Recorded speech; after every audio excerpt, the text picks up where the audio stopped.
ইরানের ওপর মার্কিন ইসরায়েলি আগ্রাসনের জবাবে তেহরান অব্যাহত রেখেছে তার বিধ্বংসী অপারেশন ট্রু প্রমিস 4।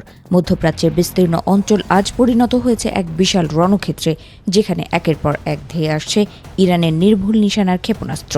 ইরান ঘোষণা করেছে তাদের অভিযানের ৫৭তম ধাপের লক্ষ্যবস্তু ছিল ইসরায়েলের গভীরে থাকা কমান্ড অ্যান্ড কন্ট্রোল সেন্টার এবং অত্যাধুনিক মিসাইল ডিফেন্স সিস্টেম।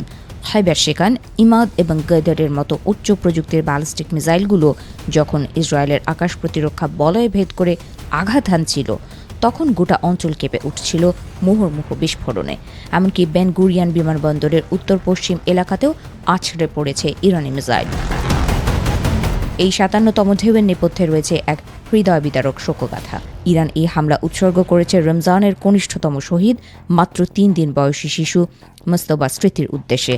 মায়ের কোলে থাকা অবস্থায় সপরিবারে শহীদ হয়েছে এই দুগ্ধপোষ্য শিশুটি। মুস্তফার রক্ত তেহরানের যোদ্ধাদের মনে প্রতিহিংসার যে আগুন জ্বালিয়ে দিয়েছে, তার উত্তাপ এখন টের পাচ্ছে তেল আবিব থেকে ওয়াশিংটন। এদিকে মার্কিন শিবিরের লাশের মিছিল আর আহতের সংখ্যা বেড়েই চলেছে। দ্য ওয়াশিংটন পোস্টের এক চাঞ্চল্যকর প্রতিবেদন অনুযায়ী যুদ্ধের এই কয়েকদিনে ৭টি দেশে ছড়িয়ে থাকা মার্কিন ঘাঁটিতে আহত সেনার সংখ্যা ২০০ ছাড়িয়ে গেছে।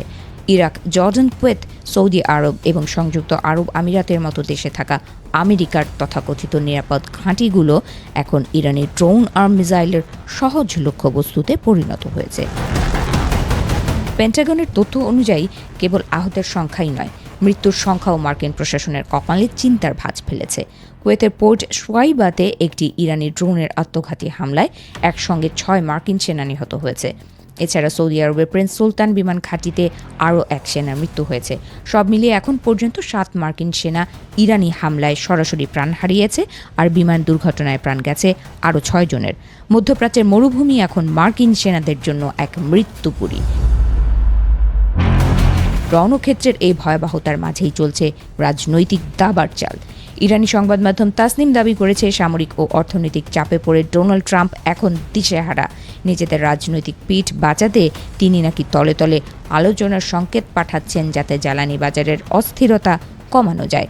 তবে তেহরান সাফ জানিয়ে দিয়েছে, যুক্তরাষ্ট্রের সাথে কোনো ধরনের যোগাযোগের খবর সম্পূর্ণ ভিত্তিহীন এবং মিথ্যা।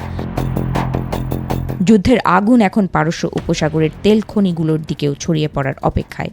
ইরানের সশস্ত্র বাহিনীর মুখপাত্র আবুল ফজল শেকরজি কড়া হুঁশিয়ারি দিয়ে বলেছেন, যদি আমেরিকার পক্ষ থেকে ইরানের খার্গ দ্বীপ বা তেল বন্দরের সামান্যতম আঁচও লাগে, তবে যে দেশ থেকে ওই হামলা চালানো হবে সেই দেশের সমস্ত তেল ও গ্যাস অবকাঠামো মুহূর্তের মধ্যে ভস্মীভূত করে দেওয়া হবে। এই হুমকির মধ্যে মধ্যপ্রাচ্যের মিত্র দেশগুলোর মধ্যে চরম আতঙ্কের সৃষ্টি করেছে।